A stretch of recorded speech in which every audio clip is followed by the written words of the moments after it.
सर्ववेदांत वेद्यं प्रत्यक् परं महा तेवाहं न मत्तोऽन्य इति मे निश्चिता मतिः. जो आनंद सत्यप्रकाश विभू आणि आधार नामरूपास बुद्धी न जाणे आणि जाणेही त्यास तो अपार शुद्ध परमात्मा मीचे असे.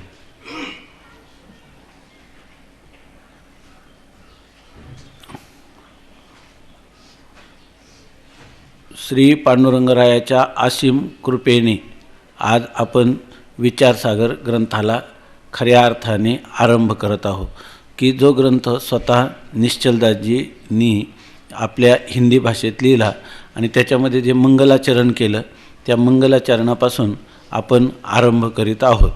तर ह्या प्रथम तरंग प्रारंभ होतो आणि तरंगाच्या प्रथम या ठिकाणी मंगल करतात आणि ते मंगल आहे वस्तू निर्देश रूप मंगल. आपण पाहिलं की मंगलाचे 3 प्रकार आहेत. एक वस्तू निर्देश रूप मंगल, एक नमस्क्रिया रूप मंगल आणि आशीर्वादात्मक मंगल. तर यामध्ये वस्तू निर्देश रूप मंगल सांगितलेलं आहे. आता मराठी अनुवादाच्या मध्ये जे आपण पहिलं मंगलाचरण पाहिलं, ओम नमोजी श्रीकृष्ण राया मजवरी तुझा अनुग्रह व्हावया श्री गुरु चरण कमलाया अभिन्नत्वे नमितो. अभिन्नत्वे नमितो असं म्हणतात ना, म्हणजे भेदभावाने नमस्कार करत नाही, तर तुम्ही आम्ही एकच आहोत. म्हणजे तुमचं आणि आमचं मूळ स्वरूप जे आहे ते निर्गुण ब्रह्मस्वरूप आहे. म्हणून या ठिकाणी अभिन्नत्वे नमितो याने कोणतं नमन झालं? वस्तू निर्देश रूप मंगल झालं. वस्तू कशी आहे? आत्मा सर्वांचा सच्चिदानंद स्वरूप आहे. श्रीगुरूंचा आत्माही सच्चिदानंद स्वरूप आहे. म्हणून त्याचं जे लक्ष्य आहे, जरी त्यांच्या शरीरामध्ये भेद असला तरी त्यांच्या आत्मस्वरूपामध्ये कोणताही भेद नाही. आणि दोन्ही शरीरं जी आहेत ती कल्पित आहेत आणि ती दोन्ही शरीरं कल्पित आहेत आणि कल्पित पदार्थाचा दोन्हींचे अधिष्ठान असणारा कूटस्थ रूप आत्मा एकच आहे असं त्यांना यथार्थ ज्ञान झालेलं आहे. म्हणजे त्याच्या लक्ष्य स्वरूपाचं ज्ञान झालेलं आहे. एक आहे वाच्यार्थ, तुमचं शरीर आणि माझं शरीर भिन्न आहे. भिन्न कोणत्या अर्थाने? वाच्यार्थाने. पण लक्षार्थाने तुम्ही आणि आम्ही एकच आहोत. म्हणजे लक्षार्थ असणारा जो आत्मा, तो आत्मा दोहोंचा एकच आहे असं जर म्हटलं तर हे वस्तू निर्देश रूप मंगल झालं. आणि नमस्क्रिया रूप मंगलामध्ये गुरु किंवा आपलं इष्ट दैवत हे श्रेष्ठ आहे आणि आपल्याकडं कनिष्ठता घेऊन त्यांना नमन केलं जातं. त्याला म्हणतात नमस्क्रियारूप मंगल. तर पहिल्यांदा जे आहे ना, मजवरी तुझा अनुग्रह व्हावया, म्हणजे तुम्ही परिपूर्ण आहात आणि मी अपूर्ण आहे. म्हणून या ठिकाणी तुमचा माझ्यावर अनुग्रह व्हावा म्हणून मी ह्या श्रीगुरु चरणाच्या चरणकमलाला मी वंदन करीत आहे. म्हणून या ठिकाणी नमस्क्रियारूप मंगल पण साधलं आणि वस्तू निर्देश रूप मंगल पण साधलं.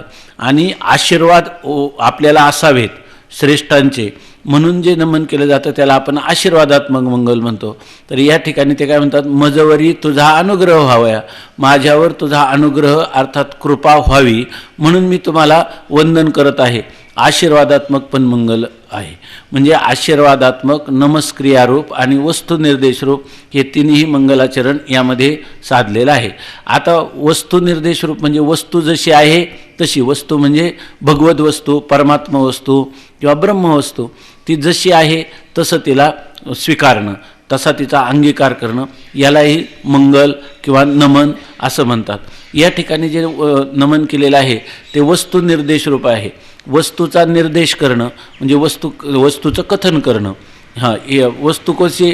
2च प्रकारचे. द्वावेव ब्रह्मणो रूपे मूर्तंच अमूर्तंच. ब्रह्माची 2 रूप आहेत. एक मूर्त रूप आहे आणि एक अमूर्त रूप आहे. म्हणजे मूर्त म्हणजे सगुण आहे, अमूर्त म्हणजे निर्गुण आहे.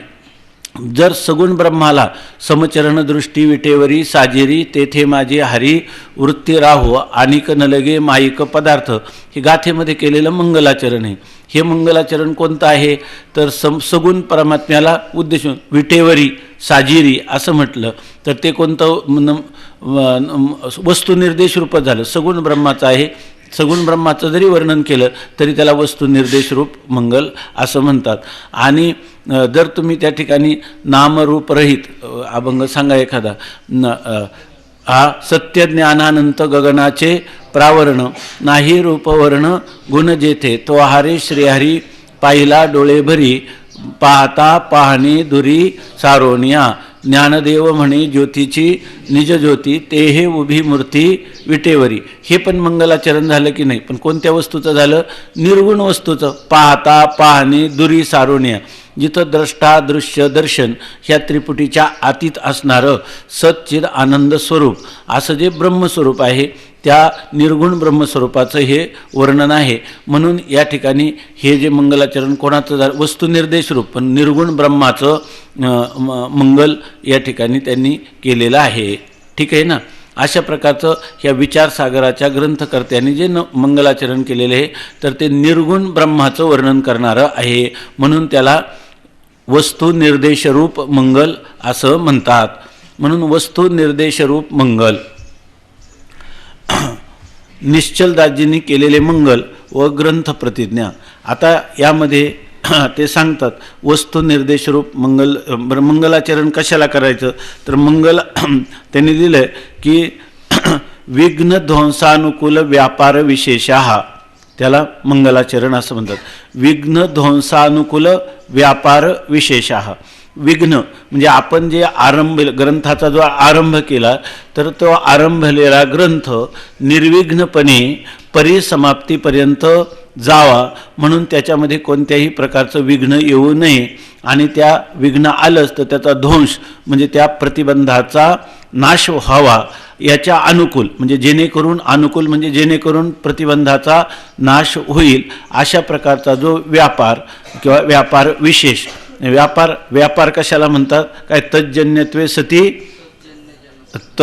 तज्जन्यजनको व्यापारः, म्हणजे कोणत्या तरी कारणापासून उत्पन्न झालेला असतो आणि कोणत्या कार्याला उत्पन्न करतो त्याला म्हणतात व्यापार. म्हणजे अशा प्रकारचं आपलं बोलणं किंवा अशा प्रकारचं एक उच्चारण की ज्या उच्चारणाने विघ्नांचा ध्वंस होईल अशा प्रकारच्या शब्दांची योजना त्याला काय म्हणतात? मंगलाचरण असं म्हणतात. विघ्न ध्वंसा अनुकूल व्यापार विशेषः मंगलाचरणम किंवा मंगलम असं म्हणतात. हे मंगल कधी करायचं? तर मंगल हे अगोदर करायचं, मध्यभागी करायचं आणि नंतर करायचं. गीतेमध्ये ओम तत्सदिती निर्देशो ब्रह्मणस त्रिविधः स्मृतः, काय? ब्राह्मणास्तेन वेदाश्च यज्ञाश्च विहिता पुरा असं म्हटलेलं आहे. तर ओम तत्सत हा मंत्र आहे ना, त्याचं लिहिताना पुढं ओम तत् आणि सत ह्या तिन्हींचं वेगवेगळं लिहिलं आहे. ओमनी सुरुवात होणार काय आहे? ओम तत्सदिती निर्देशो ब्रह्म. पुढचा श्लोक कोणता आहे? तत्नी सुरू होणार. तदित्यनभिसंधाय, हां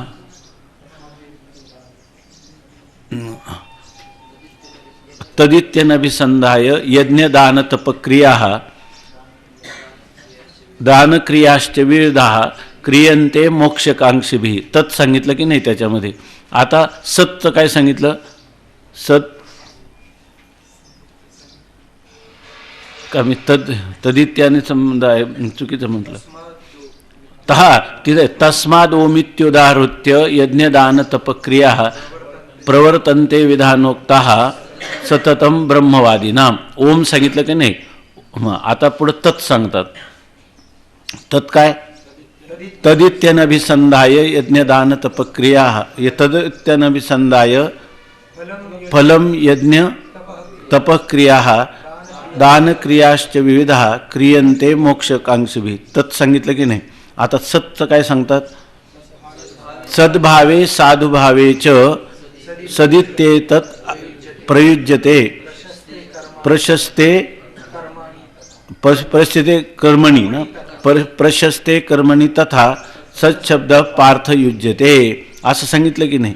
याचा अर्थ असा आहे की आपल्या जीवनामध्ये कोणतंही साधन करीत असताना त्या कोणतंही म्हणजे व्यवहारातले असो किंवा पारमार्थिक साधनेमध्येही आरंभ करताना प्रथम मध्ये आणि परिसमाप्तीच्या वेळी भगवंताच्या नामाचं उच्चारण केलं पाहिजे असं त्या ओम तत्सदिती निर्देशो ब्रह्मणास त्रिविधा स्मृतः असं त्या मंत्राने सांगितलं. ओम हे परमात्म्याचं काय तस्य वाचक हा प्रणव हा. ओम हे परमात्म्याचं प्रणव म्हणजे ओम आणि तो काय आहे तस्य वाचका. तस्य नाम परमात्मना हा वाचक हा. त्या परमात्म्याचा वाचक शब्द आहे. म्हणजे त्याला सोपं करून तुकोबारा काय सांगतात ओम तत्सदिती सूत्राचे जे सार कृपेचा सागर पांडुरंग किंवा सकळ मंगळनिधी श्री विठ्ठलाचे नाम आधी म्हणकारे म्हणकारे वाचे श्री म्हणकारे म्हणकारे जना श्री विठ्ठलाचे नाम वाचे पतित पावन साचे श्री विठ्ठलाचे नाम वाचे बाप रुक्मा देवरू साचे श्री विठ्ठलाचे नाम वाचे. यामध्ये आपल्याला संपूर्ण जीवन जगत असताना आपल्याला मंगलाचरण सांगून आपण कधीही मंगलाचरण करण्याचं विसरायचं नाही असं सांगतात. म्हणून कोणतंही कार्य करायचं झालं तर भगवंत नामस्मरणाने त्याचा आरंभ करावा. भगवंताचं नामोच्चारण करूनच कोणत्याही कार्याचा आरंभ करावा. भगवंताचं नाम आधी विसरायचं नाही, नंतरही विसरायचं नाही आणि मध्येही विसरायचं नाही असं सांगितलेलं आहे. म्हणून आपल्याकडे जसं सकाळी उठल्यावर आपण म्हणतो कराग्रे वसते लक्ष्मी करमध्ये सरस्वती कर मुलेच गोविंदा प्रभाते करदर्शनम ह्या देवतांचं स्मरण करतो. तसंच रात्री झोपताना ओम असतोमा सद्गमय तमसोमा ज्योतिर्गमय मृत्योर्मा अमृतम गमय. एका मनुष्याचं मी ऐकलेलं आहे तर त्यांनी असं सांगितलं की आपण सकाळी उठलं की जाग आल्याबरोबर पांडुरंगाच्या मूर्तीसमोर उभं राहायचं. पंढरपूरचा करकटावरी तुळशीच्या माळा. जर आपल्याला उठल्याबरोबर पहिल्यांदाच त्याचं स्मरण करायचं आणि दिवसभर गेल्यानंतर रात्री जेव्हा आपण झोपेत जायचं तर अंथरुणावर पडल्याबरोबर पुन्हा समाधीला आलिंगन द्यायचं आणि पांडुरंगाच्या मंदिरात जायचं. हे जर दोन गोष्टी आपल्याला प्रतिक्षिप्त क्रिया झाल्या, जसं इथं टोचल्याबरोबर आपण लगेच हात माघारी घेतो, तसं उठल्याबरोबर पांडुरंग समोर आहे आणि झोपतानाही पांडुरंगाचं चिंतन करत जर झोपी गेलो तर दिवसाच्या सगळ्या क्रिया त्यात पांडुरंगमय झाल्या असा त्याचा अर्थ आहे. म्हणजे पण ह्या दोन्ही क्रिया कधी साधतील माहिती आहे का? मधल्या काळात जर चिंतन केलं तर, आहे की नाही? मधल्या काळात जर चिंतन केलं तर ह्या साधतील. थोडक्यात काय, परमात्म्याचं विस्मरण कधीच होता कामा नाही. इथं मध्ये अंत्य आणि समाप्तीला म्हटलं याचा अर्थ आहेच काय, ह्या सर्व विश्वाच्या व्यवहारात आरंभ आहे, मध्ये स्थिती आहे आणि नंतर त्याचा लय आहे. म्हणजे याचा अर्थ सर्व परमात्मच चिंतनात काळ घालवायचा. चिंतने सरेतो धन्य धन्य काळ. दुसरा जो काळ आहे काय, चिंतनाची जोडी हाची लाभ घडोघडी हाच खरा लाभ आहे. म्हणून या ठिकाणी पहिल्यांदा हे मंगलाचरण करतात. वस्तू निर्देश रूप मंगल आहे. हे वस्तूचं जरी आपण चिंतन केलं, सच्चिदानंद स्वरूप असणारा अखंड अद्वैत परमात्मा आहे असं जरी आपण चिंतन केलं, हे सुद्धा काय आहे, मंगलच आहे. आणि दिवसभर तो हे चिंतन करेल तर त्याचं काय सर्व मंगलच आहे. मंगलम भगवान विष्णू मंगलम गरुडध्वजा मंगलम पुंडरीकाक्षो मंगलायतनो हरिही. सगळ्या मंगलाचा आयतन म्हणजे स्थान कोणतं असेल तर श्रीहरी परमात्मा आहे. त्या श्रीहरी परमात्म्याच्या सगुण रूपाचं वर्णन करा किंवा त्याच्या निर्गुण स्वरूपाचं वर्णन करा तरीसुद्धा विघ्न ध्वंसानुकूल व्यापार विशेष होतो, म्हणजे मंगलाचरण घडतं असं सांगितलेलं आहे. तर आता हे जे मंगलाचरण आहे असं आहे की सगळ्या विचारसागर ग्रंथाचं सार सांगणार आहे. सर्व उपनिषद सिद्धांताचं किंवा औपनिषदीय तत्त्वज्ञानाला अनुसरणारे जेवढे म्हणून वेदांताचे प्रकरण ग्रंथ या विश्वामध्ये आहेत त्या सर्वांचं सार सर्वस्व सांगणारा सांगणारी ही मंगलाचरणाची पहिली ओवी आहे. ही ओवी जर आपल्याला चांगल्या प्रकाराने प्रत्येक पद आणि वाक्य या सर्वांचा अर्थ आपल्या ध्यानी आला चांगल्या प्रकाराने तर सर्व विचारसागर ग्रंथाचं तात्पर्य किंवा सर्व उपनिषदांचं तात्पर्य येतं आपल्या लक्षात येतं. आता असं आहे की अजून तर आपण ह्या ग्रंथामध्येच विशेष प्रवेश केला नाही, त्याची परिभाषा आपल्याला परिचित नाही. अशा वेळेला जर हेच ग्रंथ करायचं म्हणजे सगळा विचारसागरच शिकावा लागेल. त्यापेक्षा आताच जास्त वेळ त्याच्यात घालवण्यापेक्षा अगोदर आपण विचारसागरातल्या चांगल्या प्रक्रिया 4थ्या तरंगापर्यंत घेतल्या आणि नंतर ही ओवी पाहिली तर मग आपल्याला याचा अर्थ चांगल्या प्रकाराने समजतो. पण आपल्याला वाटत असेल तर आपण थोडंसं फार विस्ताराने नाही आणि फार संक्षेपाने नाही अशा प्रकाराने मध्यम मार्गाने त्याचं थोडं चिंतन करण्याचा प्रयत्न करू, जेणेकरून आपल्याला थोडीशी परिभाषा लक्षात येईल, थोडासा या ओवीचा अभिप्राय किंवा याचा भाव लक्षात येईल. किंवा हे ज्या असणाऱ्या 5 ओव्या आहेत तर त्या 5 ओव्यांचं जर काही चिंतन थोडंफार आपल्याला आणखी लक्षात आलं तर पुढचा ग्रंथ आपल्याला सोपा जाईल. आणि मग 4 तरंग जेव्हा होतात तेव्हा जर आपण तिथे लिहिलेलं आहे आता यानंतर मंगलाचरण पहा म्हणजे तुमच्या लक्षात येईल. पण त्यावेळेला पाहिलं तर आता आपल्या तर हे सर्व पूर्वीच लक्षात आलेले किंवा आता त्याचं काही विशेष कौतुक वाटणार नाही. तर अशा रीतीनं मी पूर्वीच सांगितलं होतं की 2 पद्धतीनं आपण चिंतन करू शकतो. ह्याच ओवीचं विस्ताराने चिंतन करायचं किंवा याचं संक्षेपाने आता फक्त त्या शब्दांचा अर्थ लक्षात घ्यायचा म्हणजे आता पुन्हा परीक्षा पण येतील, मग परीक्षेपर्यंत पुढचा विषय पण होईल. कारण अगोदर पाठ सुरू व्हायला उशीर झाला आणि आपलं थोडं निवांत चाललं याच्यामध्ये, म्हणून आपण जास्त घेणार नाही. फक्त आता त्याचं साधारणपणे अर्थ लक्षात यावा एवढं पाहू. तर हे मंगलाचरण असं आहे, जो आनंद सत्यप्रकाश विभू आणि आधार नाम रूपास बुद्धी न जाणे आणि जाणेही त्यास तो अपार शुद्ध परमात्मा मीची असे. आता या ठिकाणी जो शब्द आहे, जो किंवा तो असे शब्द जे आहेत तर हे परोक्षाचं वर्णन करतात. म्हणजे आपल्याला जो पदार्थ आपल्यापासून दूर आहे, परोक्ष म्हणजे दूर आहे, आणि अपरोक्ष म्हणजे जो आपल्या जवळचा आहे. अंगुली निर्देश करून हा असं आपण म्हणू शकतो. तो म्हणजे काय सांगतो? परोक्ष सांगतो. आणि हा काय सांगतो? तो हा विठ्ठल बरवा. तो म्हणजे परोक्ष श्रुतीनं ज्याचं वर्णन केलेलं आहे की विठ्ठल परमात्मा बरवा आहे. आता आम्ही काय म्हणतो? हा विठ्ठल बरवा म्हणजे तो आम्हाला काय झाला? साक्षात झाला. त्याला आम्ही तो हरे श्रीहरी पाहिला डोळे भरी.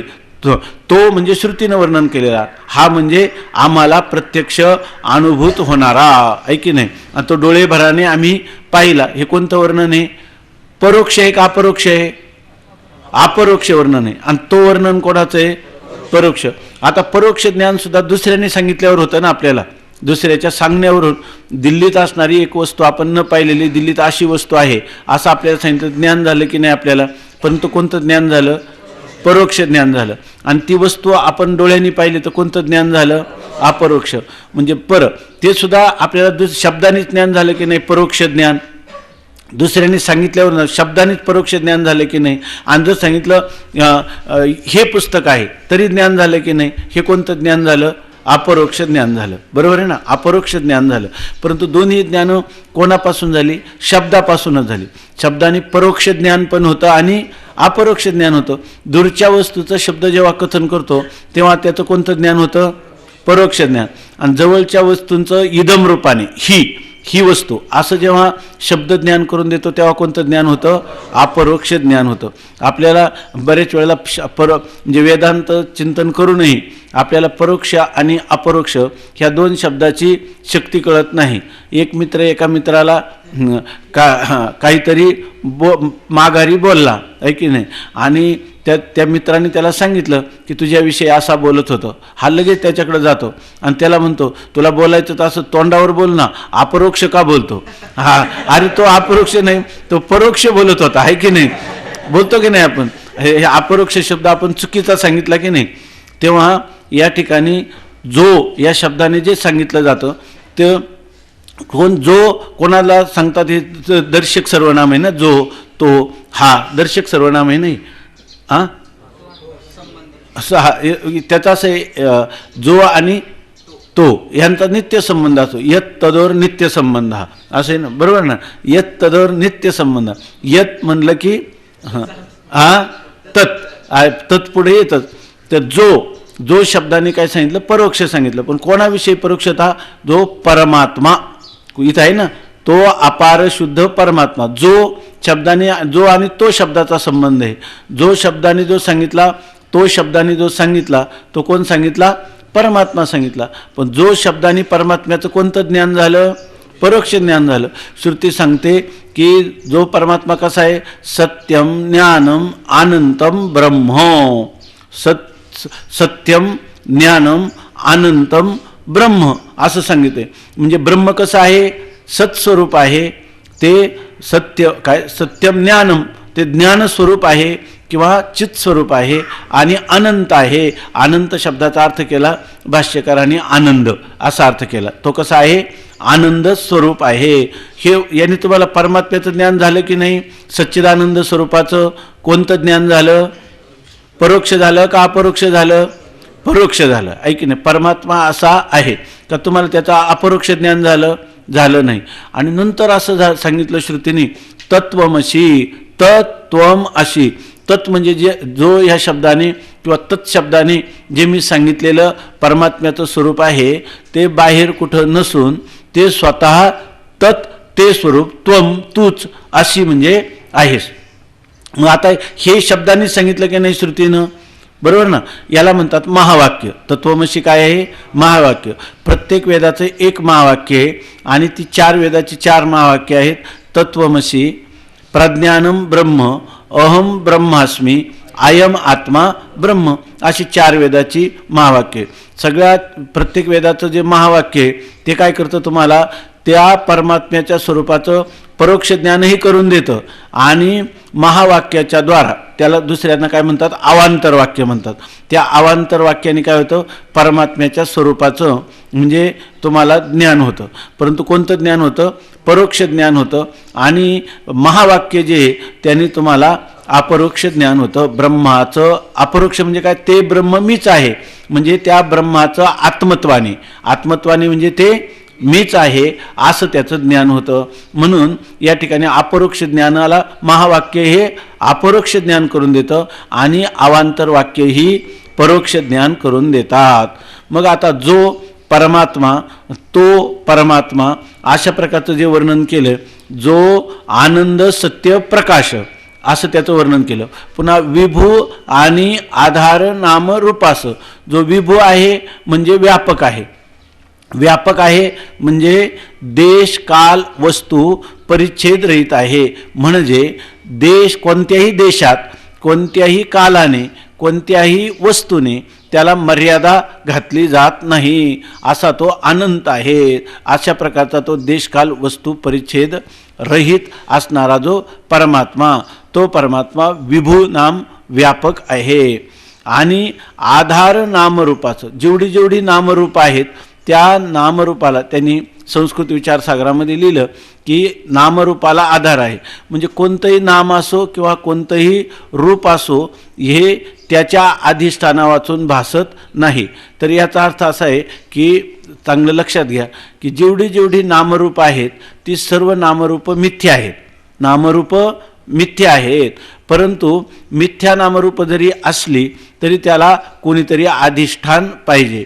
त्याला वेदांताची प्रक्रिया सांगते निरधिष्ठान भ्रम होत नाही. म्हणजे भ्रम होण्यासाठी सुद्धा सत्य वस्तू पाहिजे. भ्रमातली वस्तू मिथ्या असते पण मिथ्या वस्तू भासायची झाली तर तिचं कुठंतरी सत्य अधिष्ठान असलं पाहिजे, नाहीतर मिथ्या वस्तूचा देखील भास होत नाही. उदाहरणार्थ रज्जूवर आपल्याला सर्प भासतो. सर्प मिथ्या असतो की नाही? असतो. जर आपल्याला त्या ठिकाणी रज्जूच पडलेली नसते, मंद अंधकाराऐवजी गाढ अंधकार असता तर आपल्याला सर्पाचा भास झाला असता का? का दोरीला तुडून गेला असतो? तुडून गेला असतो. जर स्वच्छ प्रकाशामध्ये जर दोरी आपण पाहिली असती तर आपल्याला सर्पाचा भास झाला असता का? नाही. तरीसुद्धा आपल्याला सर्पाचा भास झाला नसता. सर्प हे नाम आणि सर्पाचं रूप आहे की नाही?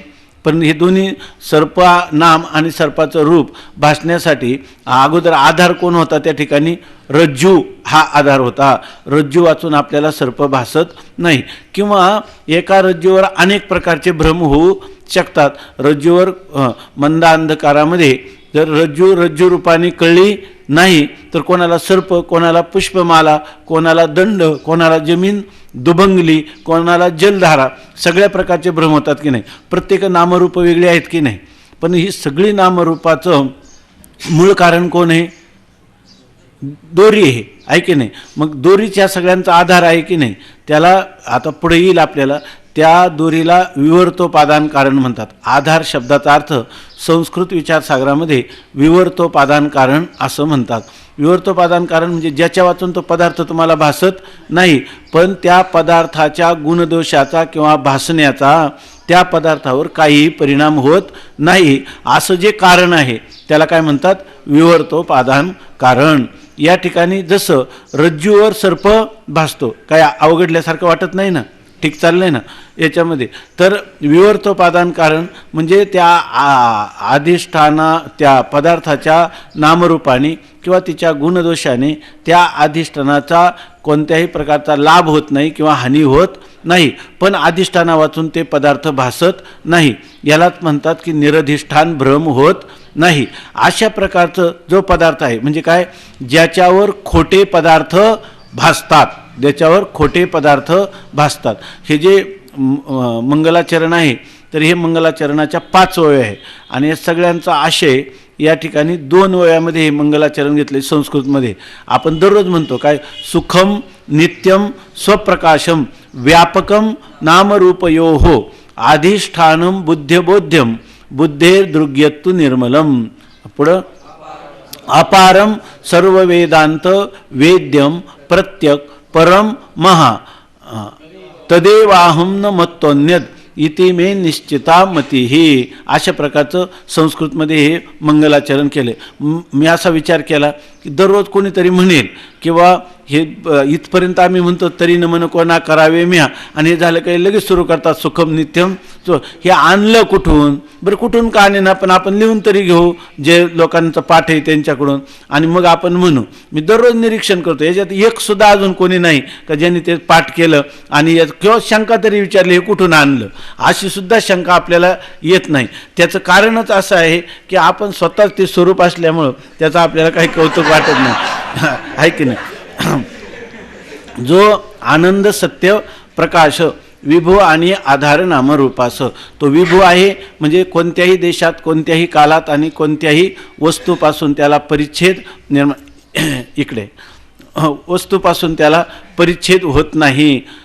अशा प्रकारचा तो परमात्मा आहे. जो परमात्मा कसा आहे, आनंद सत्य प्रकाश विभू आणि आधार नाम रूपास. पुन्हा असं सांगतात पुढं, बुद्धी न जाणे आणि जाणेही त्यास. त्याला बुद्धी जाणतेही आणि त्याला बुद्धी जाणतही नाही असं म्हणतात. हे ऐकल्यावर तर आपल्याला कसं तरी वाटतं की नाही, कानाला ऐकलं.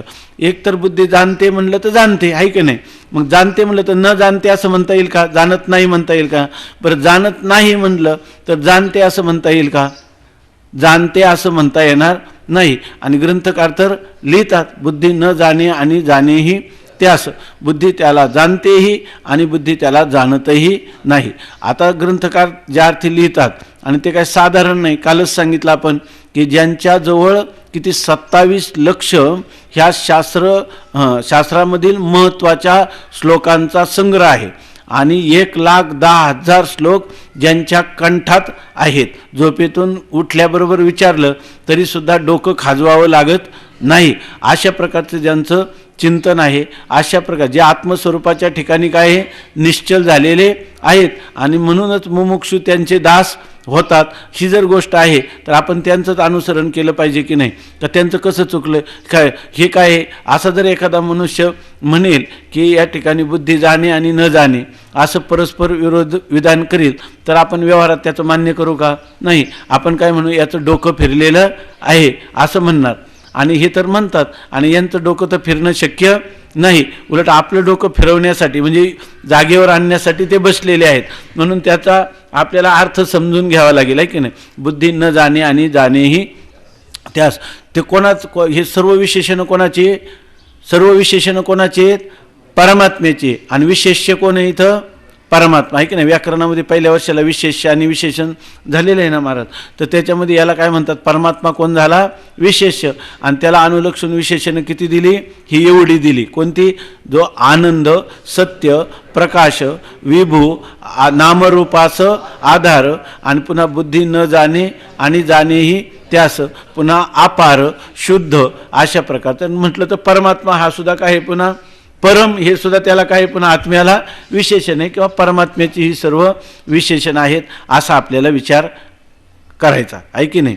तर यामध्ये सर्वात प्रथम जे विशेषण दिलं परमात्म्याला, आता त्याचं होणारं जे ज्ञान आहे ते ज्ञान आपल्याला परोक्ष झालं पाहिजे का अपरोक्ष झालं पाहिजे?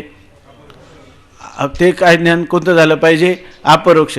अपरोक्ष ज्ञान व्हायला परोक्ष ज्ञान व्हायला पाहिजे का? परोक्ष पण ज्ञान व्हायला पाहिजे. अगोदर कोणतं ज्ञान? परोक्ष ज्ञान, आणि नंतर काय आहे? अपरोक्ष ज्ञान. आता स्वामी महाराज सांगायचे आता अपरोक्ष ज्ञान हे पुस्तक आहे म्हणलं की झालं की नाही, तसं तत्वमसी ते ब्रह्मत्व आहेस अपरोक्ष ज्ञानासाठी सगळा उतारेट आहे की नाही.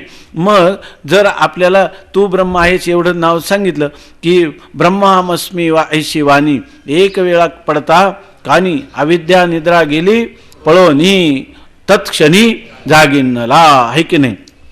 काना वचनाची भेटी सरीसाची पै किरीटी वस्तू होनी उठी कवनू एकूजो.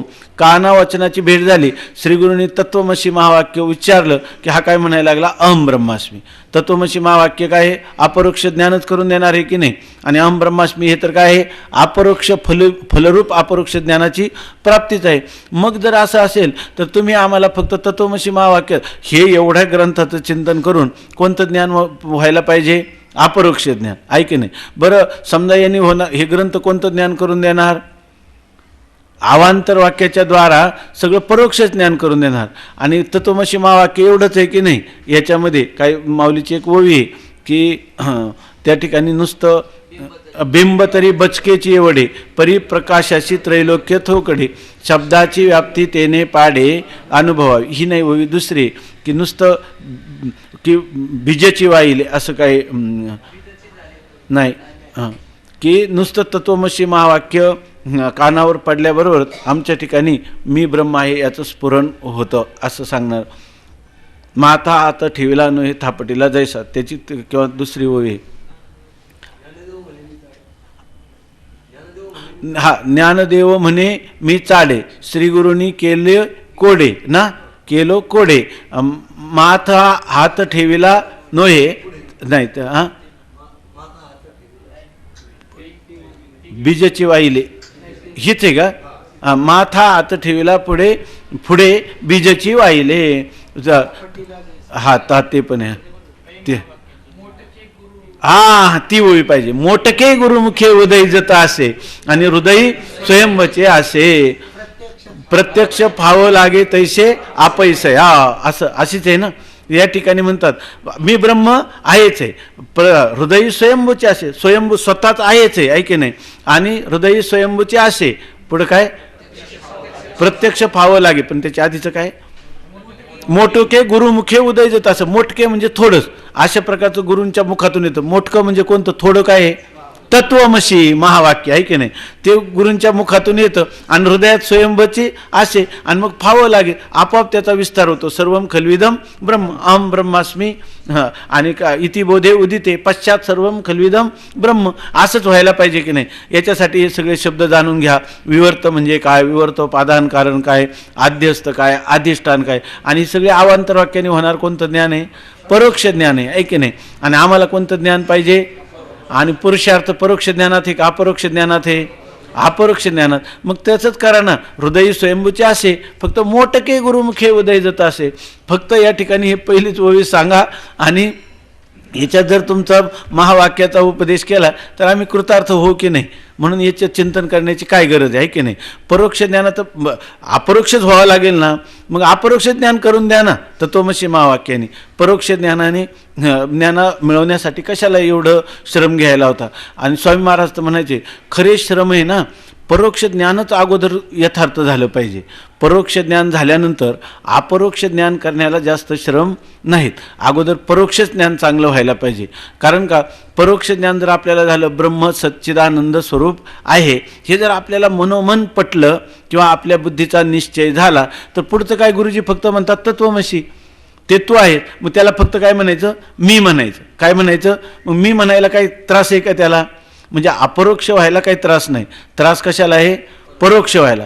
पण ते आडलं इथं की चांगलं परोक्ष ज्ञान झाल्याशिवाय अपरोक्ष ज्ञान होतच नाही. आणि जे काहींना होतंही, परंतु असे लोक काय आहेत, फार थोडे आहेत. काय विरळा ऐसा कोणी तुका त्याशी लोटांगणी. दुसरी ओळी आहे, हा काना वचनाची या भेटी सरीसाची पै किरीटी वस्तू होनी उठी. काना वचनाची भेट झाली, श्रीगुरूंनी तत्वमस्य महावाक्य उच्चारलं आणि याच्या कानाशी त्याचा संबंध झाला की वस्तू होनी उठी. तो स्वतःच अहम ब्रह्मास्मी अशा बोधाला घेऊन उठतो.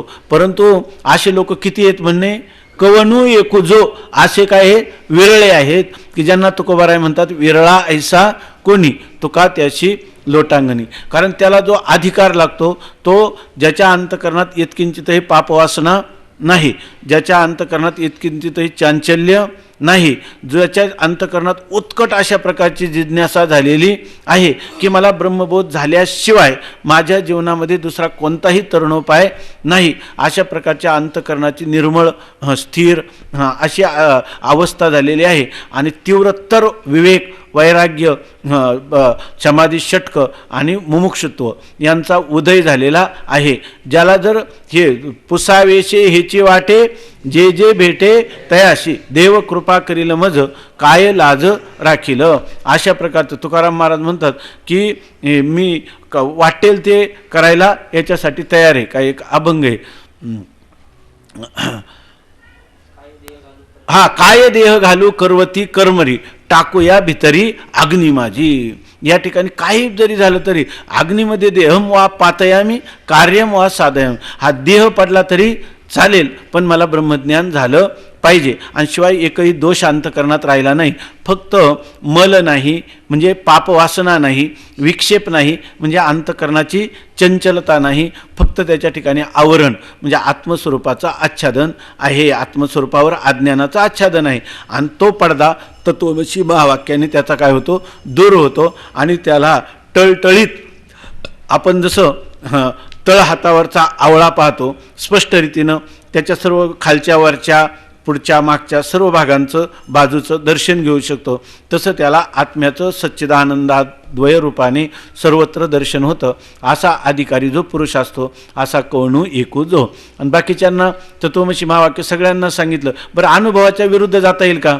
तत्वमसी महावाक्य सांगितलं तर प्रत्येकाला व्हायला पाहिजे ना, होत नाही. हाच काय आपला स्वतःचा काय अनुभव आहे तत्वमसी. आता आपण नाही म्हणलं तर दररोज आपण थोडं तरी चिंतन करतो की नाही मी ब्रह्म आहे, माझा आत्मा ब्रह्मरूप आहे. कोणतेही चिंतन आतापर्यंत झालं तरी आपलं 8-15 दिवस चालूच आहे की नाही, तरीसुद्धा आपल्याला ते लगेच भावलं का नाही? जर भावलं असतं तर आपण कशाला पुढचा ग्रंथ ऐकून घेतो. आपण करमलेली न्याय पाहिला ना, हातावर लोणी ते टाकून द्यायचं आणि पुन्हा हात चाटायचं, तसंच चाललं की नाही आपलं.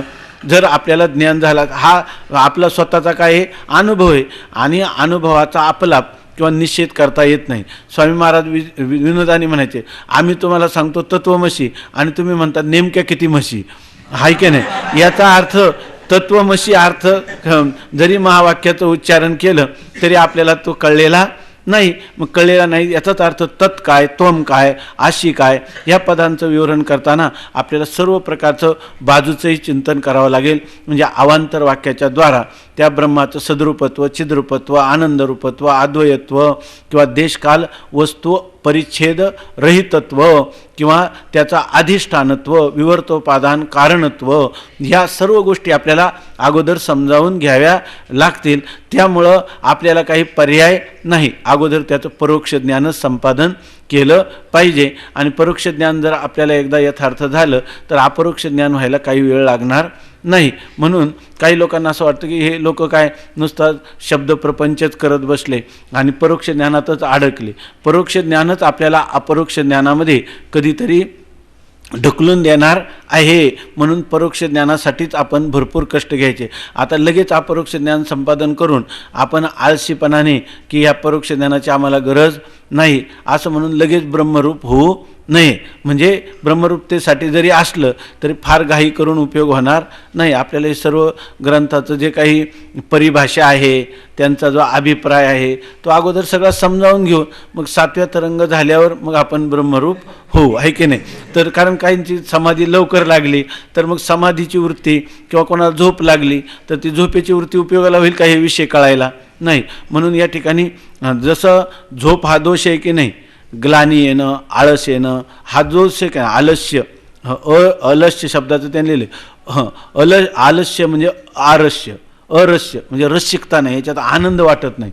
त्यामुळं मग रस जर त्याच्यामध्ये घेतला नाही तर याच्यात रस घेतला नाही तर रस कशात घेईल, रस विषयात घेईल, रस त्यात, ऐके नाही. तो त्याच्यामध्ये स्वामी महाराज म्हणायचे रस त्यात आहे, दुसऱ्या वस्तूच्या ठिकाणी. म्हणून आपण जर रसिकतेने ह्या परोक्ष ज्ञानाचं संपादन करण्यासाठी किमान या ग्रंथाचं प्रत्येक पदाचं अर्थाचं चिंतन करण्याचा प्रयत्न करायचा. अपरोक्ष ज्ञान आता परोक्ष ज्ञान झालं का अपरोक्ष ज्ञान कुठं जात नाही. अपरोक्ष ज्ञान आपल्या हातातली वस्तू आहे, याच्यामध्ये परोक्षताच चांगल्या प्रकारची आपल्याला लक्षात आली पाहिजे. तर ह्यामध्ये एका एका पदाचा अर्थ लक्षात घ्यायचा. तर आपण हे पाहिलं आता, बुद्धी न जाणे आणि जाणेही त्यास. बुद्धी जाणतेही आणि न जाणते हे आता आपल्याला बरोबर वाटतं की नाही, हे परस्पर विरुद्ध आहे. अहो या ठिकाणी आता गडद अंधकार आणि प्रखर प्रकाश ह्या पुस्तकावर पडत आहे असं जर मी म्हटलं तर आपण काय म्हणाल की यांची लवकरच कुठंतरी जवळच रवानगी केली पाहिजे, आहे की नाही. त्याचं कारण काय, दोन परस्पर विरोधी पदार्थ एका अधिकरणामध्ये एकाच कालामध्ये कधीही राहू शकत नाही. आणि हे कसं म्हणतात प्रकाश आणि अंधकार एकत्र आहे, तसंच या ठिकाणी अज्ञान आणि ज्ञान हे एकत्र राहतील का, कधी राहणं शक्य नाही.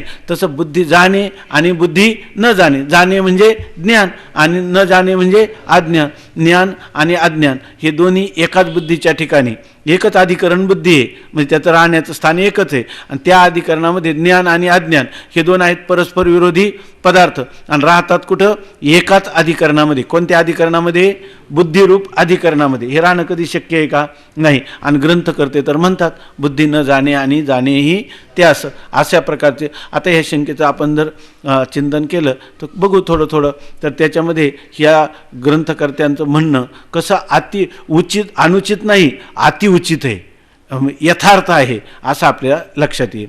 आणि पुढं सांगतात तो परमात्मा पुन्हा कसा आहे, अपार आहे. आता हे अपार आहे याच्यामध्ये एक आलेलं आहे की विभू. विभू शब्दाचा अर्थ आहे ना, विभू शब्दाचा अर्थ देशकाल वस्तूची परिच्छिन्नता नाही. आणि पुन्हा या ठिकाणी विभू असं लिहिलेलं आहे. तर काही लोकांनी त्याचा अर्थ केला की मग पुनरुक्ती दोष आला ना, म्हणून या ठिकाणी काही लोक विभू शब्द घेत नाही, किंवा घेतला तरी विभू शब्दाने फक्त देशाचा परिचय सांगितला. म्हणजे कोणत्याही देशात गेला तरी परमात्मा त्या देशाला व्यापून आहे म्हणून विभू. आणि मग मागं या ठिकाणी अपार शब्दाचा अर्थ काय केला, अपार शब्दाचा अर्थ केला देश. देशाचं तर लिहिलं तुम्ही विभूनी, देशाचं काय लिहिलं म्हणजे विभू म्हणजे देशाचा परिच्छेद ज्याला नाही. आणि अपार शब्दाने काय करायचं, देशाचा परिच्छेद तर नाहीच नाही पण कालाचा आणि वस्तूचा परिच्छेद देखील त्याला नाही. म्हणून या ठिकाणी अपार शब्दाने काल आणि वस्तूचा परिच्छेदाने रहित असणारं ते तत्व आहे. आणि ते पुन्हा कसं आहे तर शुद्ध आहे. शुद्ध आहे याचा अर्थ काय, ज्याला माया आणि माया कार्य ह्या दोघांचाही संबंध नाही, किंवा अविद्या किंवा अज्ञान आणि अज्ञानाचं कार्य असणारं हे जगत याचा कोणत्याही प्रकारची ज्याचा संबंध नाही, ते शुद्ध असून तेच परमात्म्याचं सुख आहे. परम म्हणजे सर्वांच्या अतीत असणारा असा एक अर्थ आहे. परम याचा अर्थ सर्वांच्यामध्ये श्रेष्ठ असणारा असा एक अर्थ आहे. आणि परम म्हणजे अत्यंत सन्निहित म्हणजे स्वतःचं स्वरूप असणारा असा तो परमात्मा. आणि तो परमात्मा कोण आहे तर मीच असे, तो मीच आहे अशा प्रकारच्या ओवीचा सरळ अन्वयानुरूप भावार्थ आहे. कसा, जो आनंद स्वरूप आहे, सत्य स्वरूप. सत्य याचा आनंद याचा अर्थ काय आहे त्यांनी दिला, परम प्रीतिविषयत्वात आनंदरूप. ह्या संस्कृत विचारसागरामध्ये लिहिले बघा. आता आनंद कशाला म्हणायचं तर परम प्रेमास्पदीभूत निरतिशय आनंदा असं लिहिलंय. परम प्रेमास्पदीभूत म्हणजे परमप्रेमाचं आस्पद म्हणजे स्थान आहे, म्हणजे ज्याच्यावर सर्वात अधिक प्रेम असतं असं जे स्थळ आहे किंवा असा जो आहे, आणि तो निरतिशय आहे. निरतिशय म्हणजे त्याच्या समान कोणाचा दुसरा आनंद नाही आणि त्याच्यापेक्षा अतिशय किंवा अधिक कोणता आनंद नाही, त्याला म्हणतात. ज्याच्या निरतिशय आहे म्हणजे ज्याच्यापेक्षा अधिक नाही आणि ज्याच्यापेक्षा त्याच्या समान कोणी नाही. आणि याशिवाय काय, जो परमप्रीतीचा ज्याच्यावर सर्वात अधिक प्रेम आहे असा कोण आहे, आपला आत्मा आहे असं त्यांनी सांगितलं. असं त्याला काय म्हणतात, तो आत्मा आनंदरूप आहे. आपलं इतकंच लक्षात घ्या की या ठिकाणी आनंद पदाचं लक्षण किंवा व्याख्यान करतात की निरतिशय प्रेम, आपल्याला त्याच्या इतकं प्रेम कोणावरच नाही, निरतिशय त्याच्या इतकं प्रेम कोणावरच नाही, आणि तो सर्वात अधिक प्रेमाचं काय आहे, स्थान किंवा आस्पद आहे, त्याला म्हणायचं आनंद. मग आपण जर विचार केला तर परमात्म्याचं स्वरूप कसं सांगितलंय, निरतिशय आनंदरूप किंवा निरतिशय प्रेमाचा विषय जे असेल त्याला म्हणायचं आनंद. मग निरतिशय प्रेमाचा स्वरूप श्रुती कोण सांगते, परमात्मा. कोण सांगते, परमात्मा. आता हे ज्ञान कोणतं झालं आपल्याला, परोक्ष ज्ञान झालं की नाही. परोक्ष ज्ञान ब्रह्म निरतिशय आनंदरूप आहे किंवा ते परमप्रीतीचा विषय आहे, आता त्याला म्हणतात आनंद.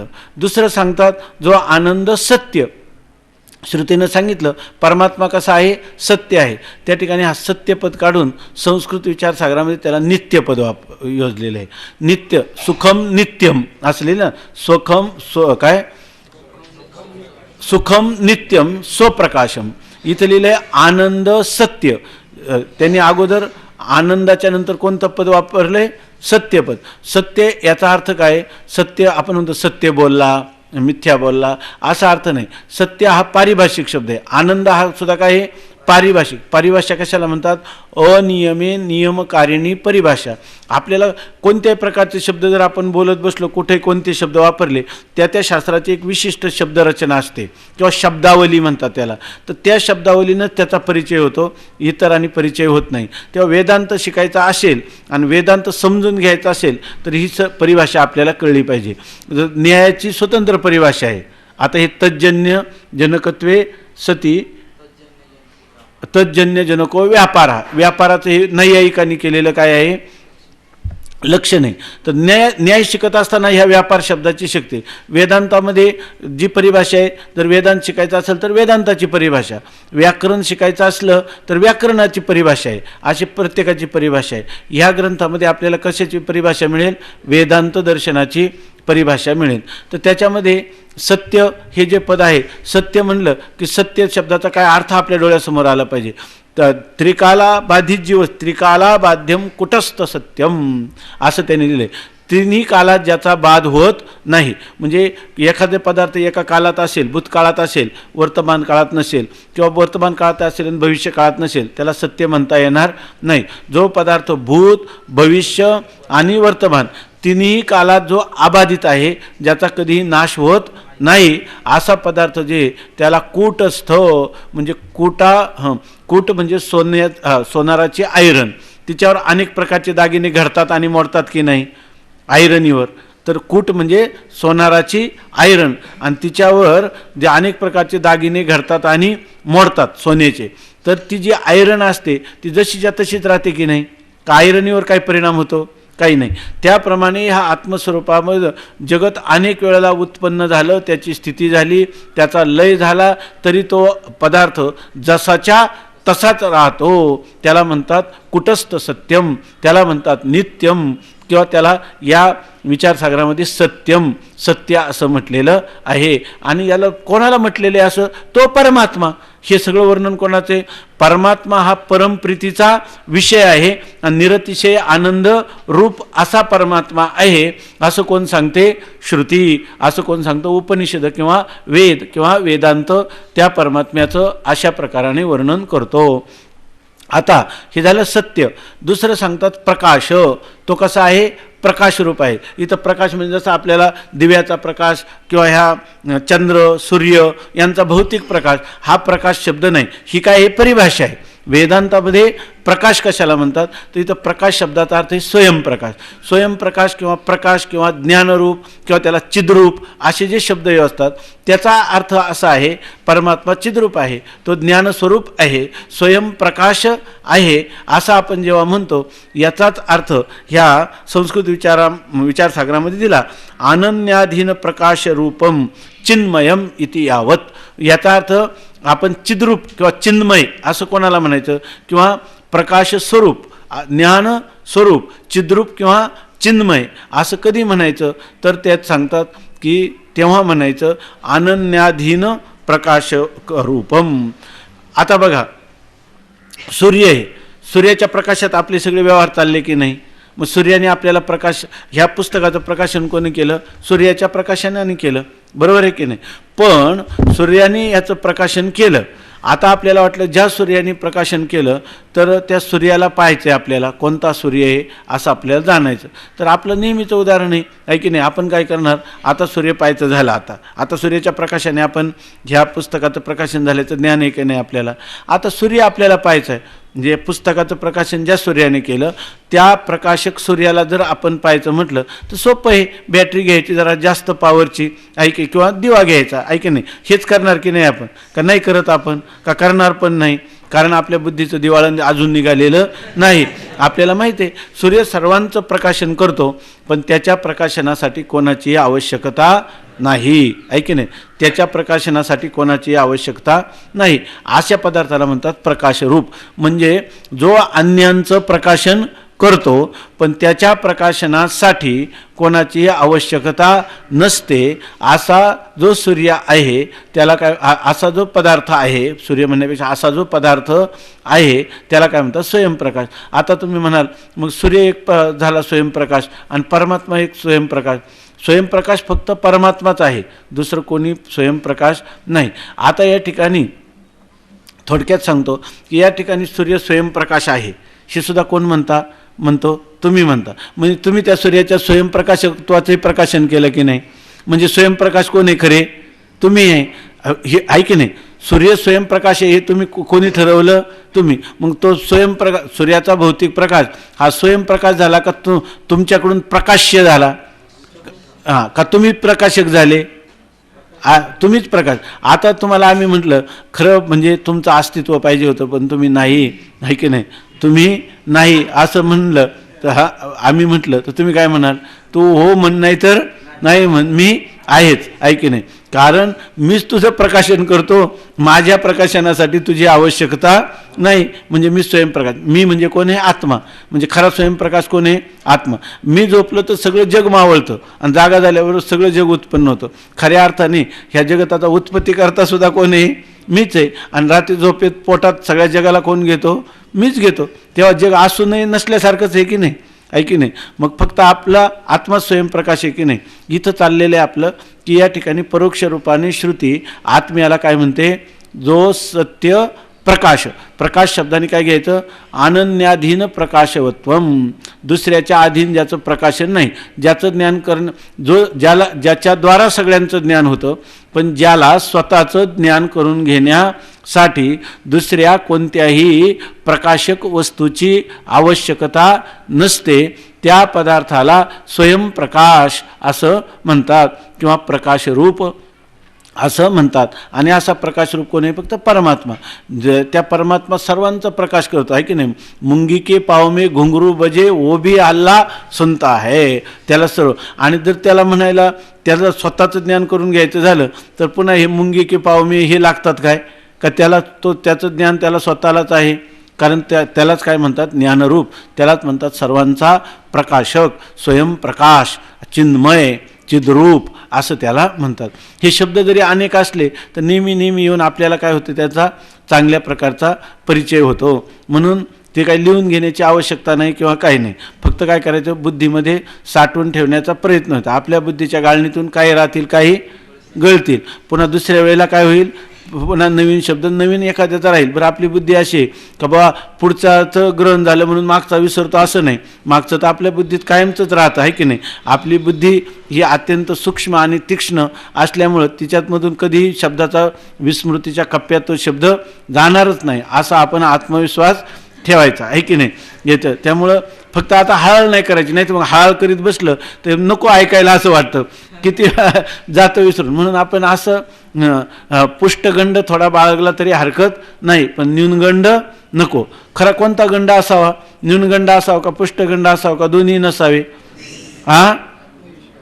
आत्मविश्वास असावा, श्रुतीशास्त्रावर श्रद्धा असावी आहे की न्यूनगंडही नको आणि पुष्टगंडही नको. यथार्थ जसं आहे तसं असावं आहे की नाही. बनण्याची हानी होती आहे. जर आपण उगीच नसतानाच म्हटलं की मी का मला काय कमी समजलं का असं जर समजलं तर ते पण चांगलं नाही. आणि मला काय हे बाकीचं काही सांगा पण हे नको. वाटलं तर खराटा खुंटा ते खापर घ्यायला सांगा, कॉम्प्युटर नको, त्या कपाटाची चावी नको, स्वयंपाकघराचं काही जबाबदारी नको. का घेतली पाहिजे?